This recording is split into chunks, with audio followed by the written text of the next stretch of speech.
दोस्तों, एक बार फिर से स्वागत है 12th के फिजिक्स में।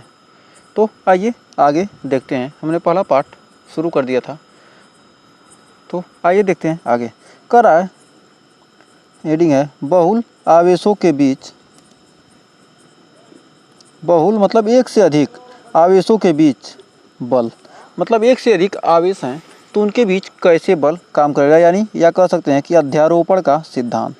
तो अध्यारोपण का सिद्धांत होता क्या कर रहा है, करा फोर्स बिटवीन मल्टीपल चार्ज या प्रिंसिपल ऑफ सुपर पोजिशन, यानी अध्यारोपण मतलब एक पर क्या होंगे, कई सारे बल क्या हो रहे हैं, एक ही स्थान पर क्या हो रहा है, कई सारे बल लग रहे हैं, मतलब अध्यारोपित हो रहे हैं। अध्यारोपित का मतलब होना क्या है, इसी पर क्या करें, इधर से कोई धक्का दे रहा है, इधर से कोई धक्का दे रहा है, इधर से कर रहा है, मतलब क्या है, एक ही पर क्या है, ऊपर से चढ़े हुए हैं। तो क्या करता है, यही होता है अध्यारोपित, मतलब एक को क्या है, सभी लोग छेके हुए हैं। कर यदि किसी निकाय में अनेक आवेश हों तो उनमें से किसी एक आवेश पर बल अन्य आवेशों के कारण अलग अलग बलों के वेक्टर योग के बराबर होता है। मतलब क्या कर रहा है, यदि एक ही निकाय पर अनेक आवेश हों, मतलब एक निकाय है, एक निकाय पर क्या है, बहुत सारे आवेश हों, तो उनमें किसी एक आवेश पर बल अन्य आवेश के कारण अलग अलग बलों के वेक्टर योग के बराबर होता है।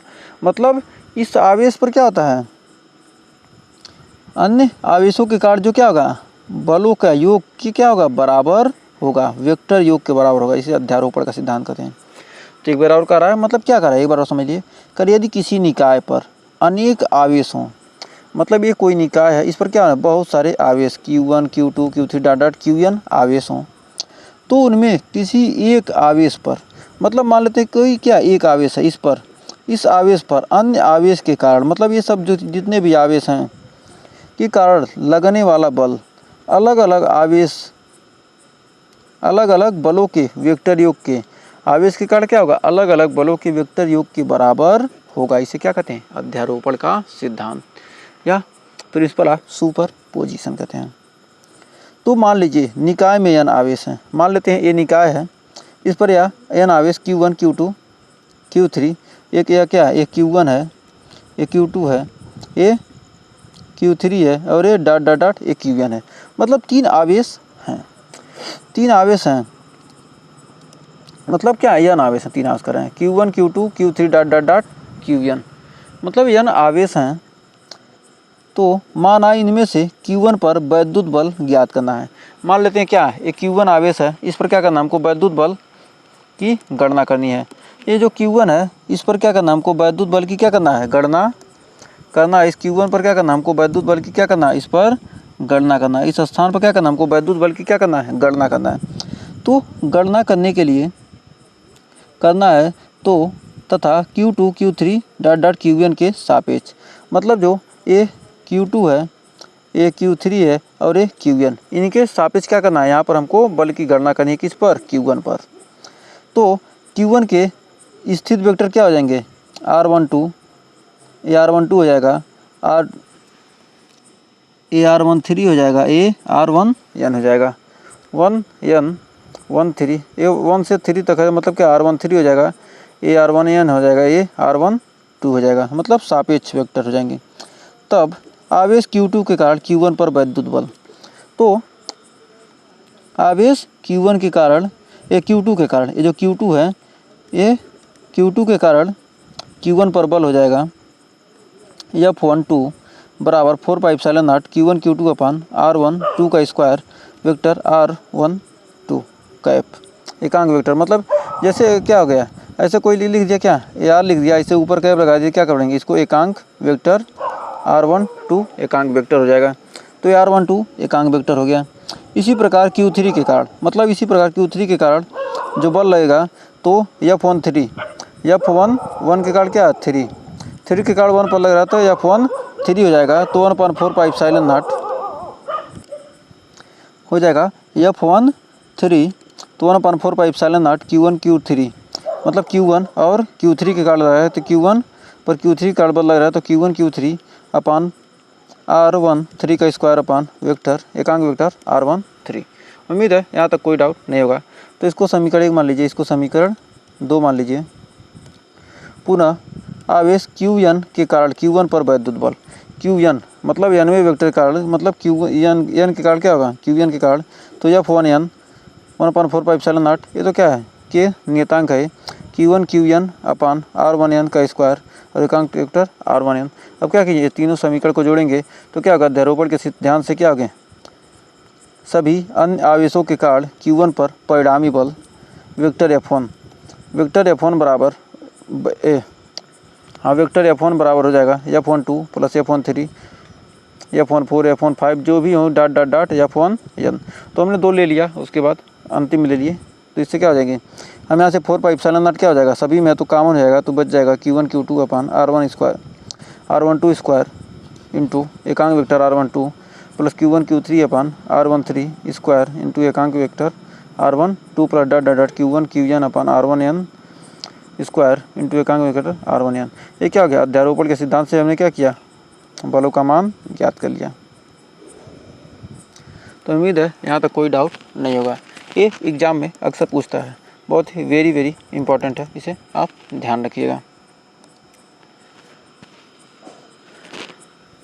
तो वैद्युत क्षेत्र, इलेक्ट्रिक फील्ड होता क्या है, वैद्युत क्षेत्र होता क्या है, वैद्युत क्षेत्र कहते किसे हैं, तो आइए जानते हैं। वैद्युत क्षेत्र किसी बिंदु आवेश या आवेश समुदाय के चारों ओर का वह क्षेत्र, मतलब एक कोई बिंदु आवेश है या आवेशों का समुदाय है, मतलब कई सारे आवेश हैं, इसके चारों ओर का वह क्षेत्र जिसमें स्थित कोई परीक्षण आवेश, मतलब इसमें स्थित क्या है, कोई परीक्षण आवेश, टेस्ट चार्ज अपने ऊपर आकर्षण या प्रतिकर्षण का अनुभव करता है, उसका वैद्युत क्षेत्र कहलाता है। मतलब ये कोई क्या है, टेस्ट चार्ज है, ये तो क्या है, कुछ तो उत्पन्न करता नहीं है, लेकिन क्या होगा, इसके बगल में क्या है, कोई वैद्युत क्षेत्र है, जिसके कारण क्या हो रहा है, इसको लग रहा है कि क्या हमको ये खींच रहा है या हमको क्या कर रहा है, बुला रहा है या मेरे तरफ आ रहा है, तो क्या कहेंगे, उसी क्षेत्र को क्या कहते हैं, वैद्युत क्षेत्र कहते हैं। मतलब आपको लगता है कोई बुला रहा है, तभी तो आप जाते हैं ना, तो इसे क्या कहता है, अनुभव करता है कि मतलब क्या है, यह यहाँ वैद्युत क्षेत्र है, तभी तो वह खींचेगा, तभी तो कहेंगे क्या, वैद्युत क्षेत्र। क्या करेंगे, चुंबक को लिए रहते हैं, तो देखते हैं क्या यहाँ लोहा रखें तो क्या होगा, यहाँ रखेंगे तो यहाँ थोड़ा ले जाएंगे तो क्या पट्ट से खींच लेगा, तो मतलब इससे पता चलता है क्या, यह चुंबकीय इसका क्षेत्र है, चुंबक का चुंबकीय क्षेत्र इसी से पता चलता है ना, लोहे को जितनी दूर से खींच लेगा क्या, उसका चुंबकीय क्षेत्र। इस तरह वैद्युत क्षेत्र होता है। तो क्या करें, जहाँ से क्या होगा, इसकी खींच आकर्षण या प्रतिकर्षण का क्या करता है, अनुभव करता है, परीक्षण आवेश क्या करता है, आकर्षण का या प्रतिकर्षण का अनुभव करता है, उसे क्या कहते हैं, उसका वैद्युत क्षेत्र कहलाता है। तो वैद्युत बल दिखाएं, मतलब वैद्युत क्षेत्र, जितना दूर वैद्युत क्षेत्र रहेगा उसी में तो वैद्युत बल दिखाएंगे बनेंगी। तो आइए जानते हैं वैद्युत बल दिखाएं, इलेक्ट्रिक लाइंस ऑफ फोर्स, वैद्युत बल रेखाएं होती क्या हैं। कर वैद्युत क्षेत्र में खींचा गया ऐसा काल्पनिक व निष्कोण वक्र जिस पर एकांक व पृथक्कृत धनावेश चलता है। मतलब क्या होगा, एकांक व पृथक्कृत, मतलब पृथक किया हुआ क्या होता है, धनावेश चलता है, वैद्युत बल रेखा कहलाता है। मतलब कहने का मतलब यह है कि मतलब वैद्युत क्षेत्र में, मतलब ये वैद्युत क्षेत्र है, ये चारों की तरफ क्या है, वैद्युत क्षेत्र है, तो इस पर क्या किया गया, खींचा गया कोई काल्पनिक व निष्कोण, मतलब बिना कोण के खींचा गया ऐसा वक्र जिस पर क्या होगा, जिस पर एकांक व पृथक्कृत धनावेश, एकांक इकलौता या पृथक्कृत धनावेश चलता है, वैद्युत बल रेखा कहलाता है। जैसे क्या होगा, ये धनावेश है, इसके चारों तरफ क्या किया गया, ऐसे खींच जगह क्या है, इसकी वैद्युत क्षेत्र रेखाएं, एक सब क्या है, वैद्युत बल रेखाएं हैं, ये इसकी तरफ क्या हो रहा है, आकर्षित हो रहे हैं, तो ये क्या है, वैद्युत बल रेखाएं हैं, या तो इधर घूम रहा है ऐसे, या एक दूसरे को क्या कर रहे हैं, आकर्षित कर रहे हैं या प्रतिकर्षित कर रहे हैं, या दो आवेशों के बीच लगने वाले बल को क्या कर रहा है, प्रदर्शित कर रहा है, मतलब आकर्षण या प्रतिकर्षण, या सेम आवेशों के बीच क्या कर रहे हैं, प्रतिकर्षण हो रहा है। तो ये सब क्या है, ये वैद्युत बल रेखाएं खींची जाती हैं, किससे, आकर्षण व प्रतिकर्षण के हिसाब से।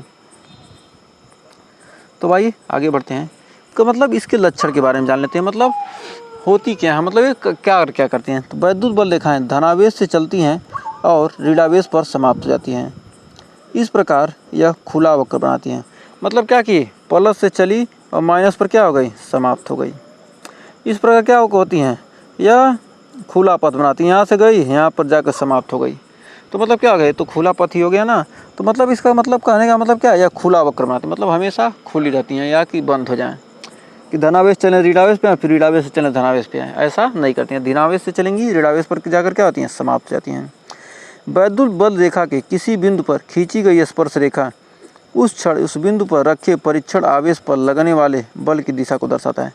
मतलब क्या है, ये कोई वैद्युत बल रेखा है, इस पर क्या किया गया, खींची गई स्पर्श रेखा, इस पर क्या कहें स्पर्श रेखा खींचते हैं तो क्या बताया गया, परीक्षण आवेश पर लगने वाले बल की दिशा बताया गया। मतलब क्या हो रहा है, ये परीक्षण आवेश पर इस तरफ क्या कर लग रहा है, बल लग रहा है।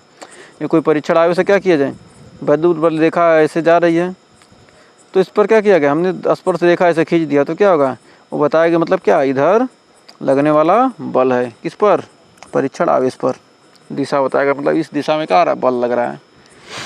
कह रहा दो बल रेखाएं एक दूसरे को काटती नहीं हैं। मतलब जो दो विद्युत बल रेखाएं होंगी क्या होंगी, कभी भी एक दूसरे को काटेंगी नहीं, क्योंकि क्या होती हैं, धनावेश से चलेंगी ऋणावेश पे खत्म हो जाएंगी तो एक दूसरे को काटने का कोई सवाल ही नहीं है। ये लचकदार डोरी की भांति सिकुड़ने का प्रयास करती है।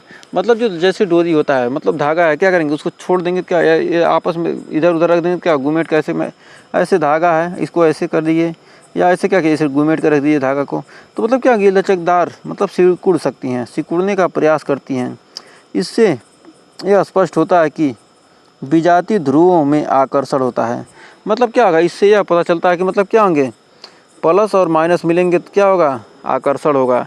यानी कि प्लस और प्लस में क्या होगा, हमेशा प्रतिकर्षण होगा, एक दूसरे को खदेड़ेंगे। लेकिन क्या होगी, विजाती मतलब सजाती क्या होगा, प्लस प्लस माइनस माइनस से क्या है, सजाती हैं, मतलब समान जात के। तो क्या सजाती आवेशों के बीच क्या होता है, प्रतिकर्षण होगा। लड़के की लड़की की शादी होगी नहीं, तो मतलब लड़का लड़के से क्या होता है, प्रतिकर्षित, लड़की लड़के को क्या करती है, आकर्षित करती है। तो इसी प्रकार क्या होता है, सजाती आवेशों के बीच क्या होता है, प्रतिकर्षण। मतलब लड़की लड़के से के साथ रहना पसंद करेगी नहीं, लड़की लड़के के साथ रहना पसंद, या लड़का लड़की के साथ, लड़की लड़की के साथ नहीं, लड़का लड़के के साथ नहीं। तो क्या होगा, इनके बीच प्रतिकर्षण होता है। जबकि क्या होगा, समान आवेशों के बीच क्या होता है, प्रतिकर्षण, और विपरीत आवेशों के बीच यानी विजातीय राशियों के बीच क्या होता है, आकर्षण होता है। तो उम्मीद है यहाँ भी कोई डाउट नहीं होगा। तो बढ़ते हैं आगे। कर ये लंबाई के लंबवत एक दूसरे से दूर हटने का प्रयास करती हैं। मतलब लंबाई के लंबवत, ये लंबाई की क्या है, इसे लंबवत हैं, ये लंबाई है, इसे क्या होंगी, लंबवत, हमेशा क्या होंगे, दूर हटने का प्रयास करती है। अर्थात सजाती आवेश के मध्य प्रतिकर्षण होता है। मतलब ये यहाँ पर यहाँ माइनस है और यहाँ भी माइनस है, इसके लंबवत क्या होंगी, एक दूसरे से क्या करेंगे, प्रतिकर्षित करेंगे। इधर जाएगा और ये इधर जाएगा, एक दूसरे को क्या करेंगे, प्रतिकर्षित करती हैं। मतलब लंबाई के लंबवत एक दूसरे को क्या करती हैं, दूर हटने का प्रयास करती हैं। अर्थात कर सकते हैं क्या, सजाती आवेशों के बीच क्या होता है, प्रतिकर्षण होता है। हमने पीछे यह भी बताया आपको। करा किसी बिंदु आवेश के कारण वैद्युत क्षेत्र की तीव्रता। तो अगला हेडिंग है, कोई बिंदु आवेश दिया है, ये कोई बिंदु आवेश है, इसके कारण क्या करा, वैद्युत क्षेत्र की तीव्रता ज्ञात करना है। तो आइए देखते हैं इसको कैसे। मान लीजिए प्लस क्यू कूलाम आवेश किसी ऐसे माध्यम में बिंदु ओ पर स्थित है। प्लस क्यू कूलाम आवेश क्या है, किसी ऐसे माध्यम में क्या है, प्लस क्यू कूलाम आवेश है क्या, बिंदु ओ पर स्थित है। कह रहा है जिसका परावैद्युतांक मतलब क्या है, मतलब के जिसका क्या है, परावैद्युतांक क्या है, के है। डाइलेक्ट्रिक स्थिरांक क्या है, इसकी परावैद्युतांक के है। कर आवेश प्लस क्यू द्वारा उत्पन्न वैद्युत क्षेत्र, आवेश जो प्लस क्यू है इसके द्वारा उत्पन्न वैद्युत क्षेत्र में बिंदु ओ से आर मीटर की दूरी पर एक बिंदु पी है। मतलब इससे क्या है, आर दूरी पर क्या है, एक बिंदु पी है। इससे आर दूरी पर एक बिंदु है जिसका नाम क्या है, पी है। हमने क्या किया, एक बिंदु है पी है, जिस पर वैद्युत क्षेत्र की तीव्रता ज्ञात करनी है। ये प्लस क्यू कूलाम आवेश क्या है, प्लस क्यू कूलाम का क्या है, एक आवेश है जिससे क्या है, आर दूरी पर स्थित एक बिंदु पी है। क्या करना है, जिस पर वैद्युत क्षेत्र की हमको क्या करनी है, तीव्रता ज्ञात करनी है। प्लस क्यू कूलाम क्या, पी बिंदु है, प्लस क्यू कूलाम आवेश से क्या है, आर दूरी पर क्या एक स्थित बिंदु पी है, जिस पर क्या करना है, वैद्युत क्षेत्र की हमको तीव्रता ज्ञात करनी है। तो माना कि बिंदु पी एक धन परीक्षण आवेश प्लस क्यू जीरो स्थित है। क्या है, एक धन परीक्षण आवेश पी पर क्या है, प्लस क्यू जीरो क्या है, उपस्थित स्थित है, क्यू जीरो परीक्षण आवेश।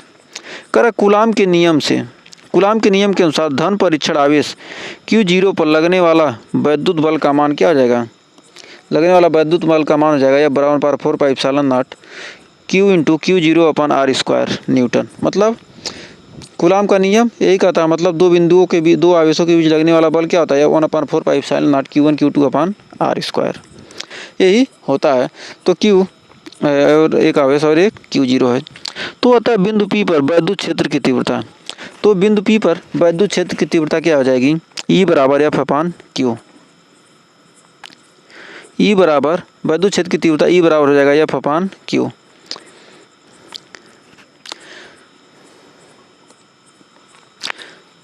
E बराबर हो जाएगा F/Q। तो F का मान 1/4πε0 K into Q upon r square. तो Q0 से Q0 कट गया तो 1/4πε0 K into Q upon r square newton प्रति कूलाम। तो K है निर्वात या वायु के लिए क्या हो जाएगा, K का मान 1 हो जाएगा। तो वैद्युत क्षेत्र की तीव्रता आ जाएगा E बराबर 1/4πε0 Q अपन आर स्क्वायर। किसी बिंदु आवेश के कारण लगने वाला बल क्या होता है, वैद्युत क्षेत्र की तीव्रता दिए गए आवेश के अनुपाती तथा उसके बीच की दूरी, मतलब जिस बिंदु पर ज्ञात करना है उस दूरी के वर्ग के बीच अनुपाती होता है। तो उम्मीद है यहाँ तक आपको कोई डाउट नहीं होगा। तो E बराबर वैद्युत क्षेत्र की तीव्रता निकालना है, आर दूरी पर स्थित किसी आवेश के लिए क्या हो जाएगा, 1/4πε0 Q upon r square newton प्रति कूलाम, जहाँ 1/4πε का मान क्या है, 9 × 10⁹ न्यूटन मीटर स्क्वायर प्रति कूलाम। हमेशा जहाँ इप्सिलॉन 1/4πε का मान क्या होगा, हमेशा इतना ही होगा। तो उम्मीद है यहाँ तक भी कोई डाउट नहीं होगा। अगला है heading electric flux. Electric flux होता क्या है, वैद्युत फ्लक्स कर वैद्युत क्षेत्र में किसी पृष्ठ से गुजरने वाली वैद्युत बल रेखाओं की संख्या। मतलब वैद्युत क्षेत्र में क्या है, किसी पृष्ठ से गुजरने वाली वैद्युत बल रेखाओं की संख्या की माप तल से बद्ध वैद्युत फ्लक्स कहलाती है। मतलब कर वैद्युत क्षेत्र में किसी पृष्ठ से, मतलब वैद्युत क्षेत्र में क्या है, कोई पृष्ठ है से गुजरने वाली वैद्युत बल रेखाओं की संख्या, मतलब इस पृष्ठ से क्या हो रहे हैं, जितनी भी वैद्युत बल रेखाएं क्या हो रही हैं, गुजर रही हैं, का मान तल से बद्ध वैद्युत फ्लक्स, मतलब उसके तल से लगने वाली जो भी वैद्युत फ्लक्स क्या आती हैं, तल से बद्ध वैद्युत फ्लक्स कराते हैं। मतलब तल से बधी हुई क्या होती है, वैद्युत फ्लक्स कराती हैं। इसे φE से लिखते हैं। यह एक क्या होती है, अदिश राशि होती है, मतलब स्केलर क्वांटिटी। वेक्टर मतलब क्या होता है, वेक्टर सदिश, और स्केलर मतलब अदिश राशि होती है। तो वैद्युत क्षेत्र E में dA क्षेत्रफल से बद्ध फ्लक्स, मतलब ये क्या किया, एक छोटा सा हमने क्या लिया, क्षेत्रफल ले लिया dA क्षेत्रफल से बद्ध फ्लक्स का कितने भी फ्लक्स आ रहे हैं तो d φE बराबर E इंटू dA। तो E dA cos थीटा, मतलब E इंटू dA, इसका क्या करेंगे, वेक्टर डॉट प्रोडक्ट निकालेंगे तो E dA cos थीटा हो जाएगा। यदि संपूर्ण पृष्ठ से बल रेखाएं गुजरे तो यदि क्या करेंगे, पूरे संपूर्ण पृष्ठ से बल रेखाएं गुजरेंगी तो टोटल का क्या होगा, एरिया, इसका क्या करेंगे, इंटीग्रेशन करेंगे, समाकलन ए, निश्चित समाकलन ए E इंटू dA। तो φE बराबर हो जाएगा E इंटीग्रेशन ए E इंटू dA। तो कंडीशन एक, यदि थीटा का मान 0 हो, यदि थीटा का मान 0 तो d फाई का मान E इंटू dA हो जाएगा। d फाई का मान क्या हो जाएगा, E इंटू dA। यदि थीटा का मान 90 डिग्री तो d फाई मतलब 0। यदि क्या होगी, 90 डिग्री पर रहेगी तो क्या होगा, 90 डिग्री पर लगेगा तो क्या होगा, सीधे ऐसे आएगा तो क्या होगा, ऐसे सीधे निकल जाएगा तो क्या होगा, फ्लक्स का मान क्या हो जाएगा, 0 हो जाएगा। इलेक्ट्रिक फ्लक्स कोई भी फ्लक्स क्या होगा, नहीं काटेगी।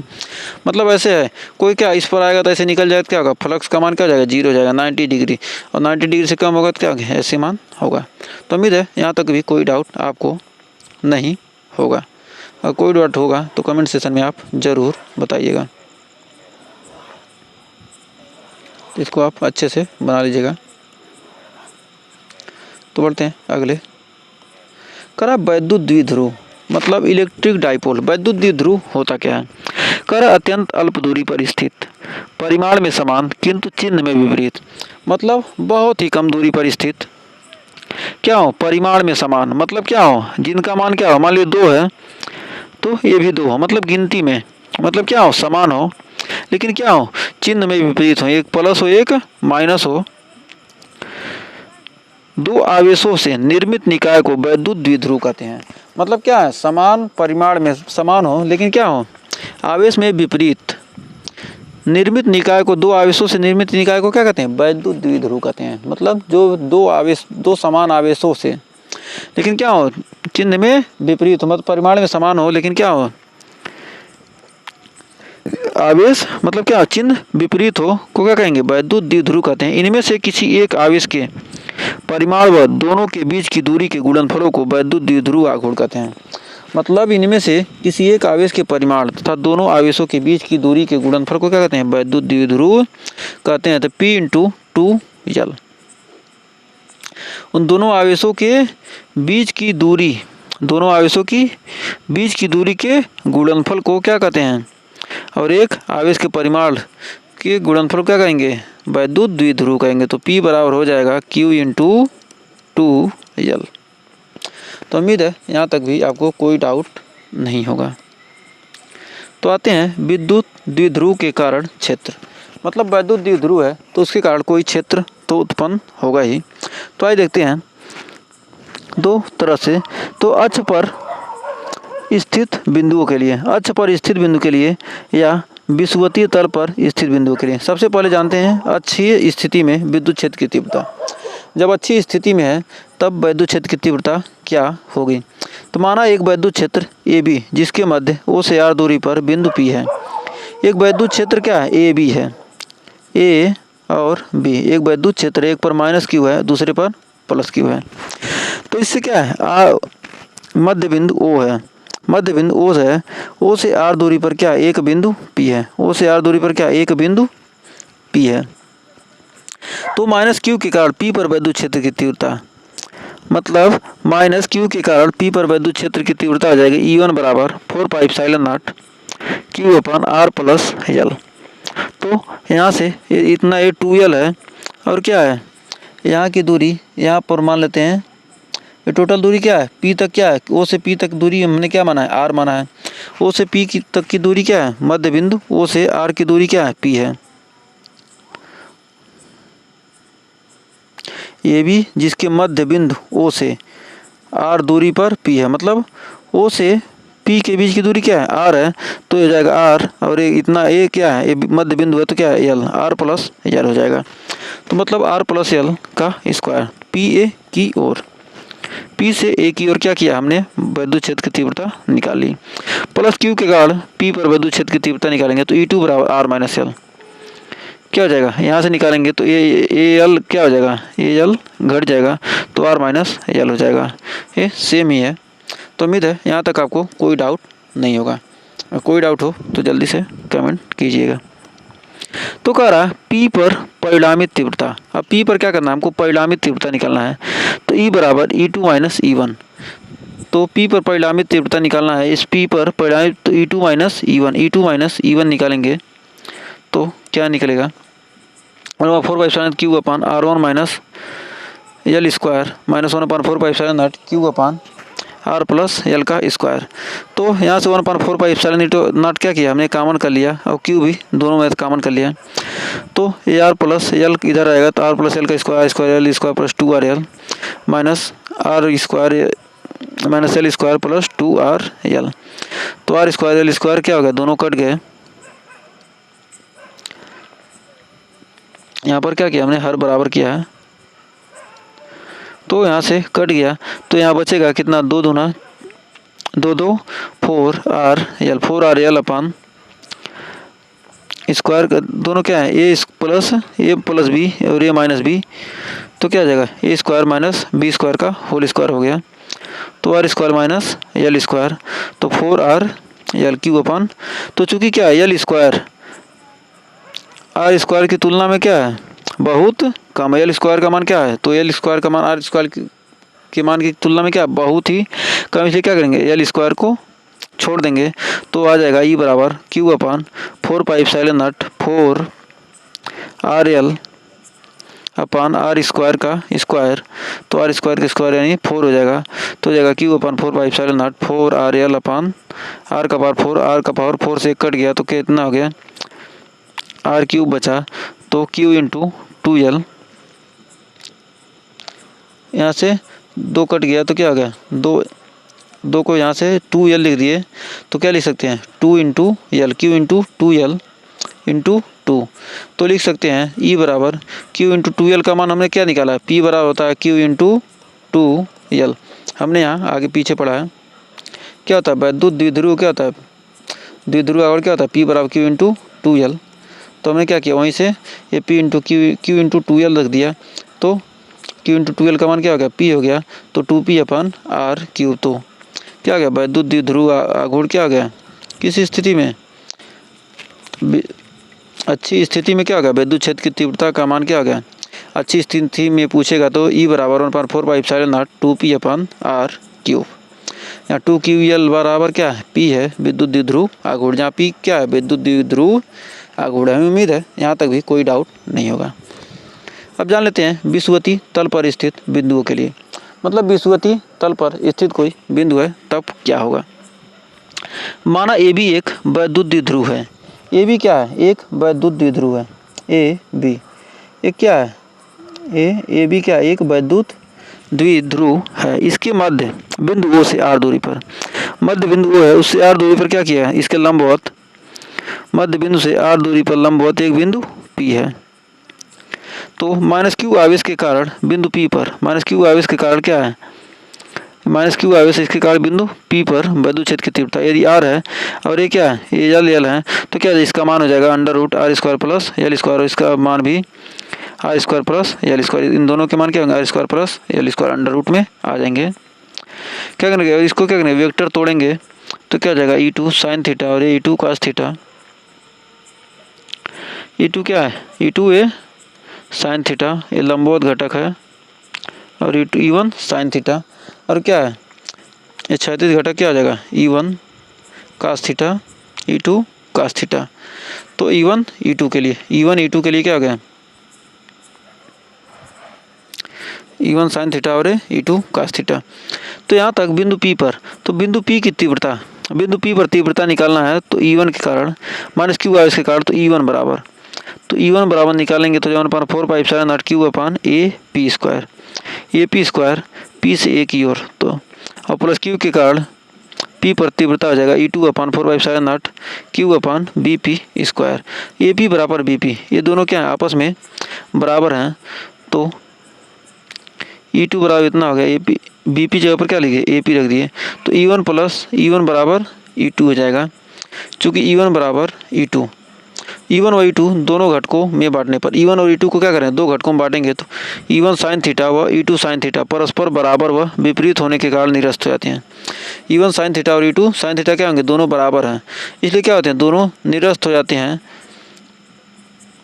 तो इसलिए कह सकते हैं ई बराबर E one cos theta plus E two cos theta, E one बराबर ई2 परिमाण में समान है, ई1 बराबर ई2 क्या है समान है, तो ई1 प्लस ई2 यानी हो जाएगा 2e1 कास थीटा, ई बराबर 2e1 कास थीटा, तो ई1 का मान क्या है 1/4 पाई एप्सिलॉन, ई1 और ई2 के मान हमने बराबर निकाला है, तो क्या इतना रख दिए, तो को Q into A P square 2 into क्या ई1 कास थीटा का मान क्या हो जाएगा L upon A P cos theta आधार बटे कोण, तो आधार बटे कोण हमने निकाल लिया,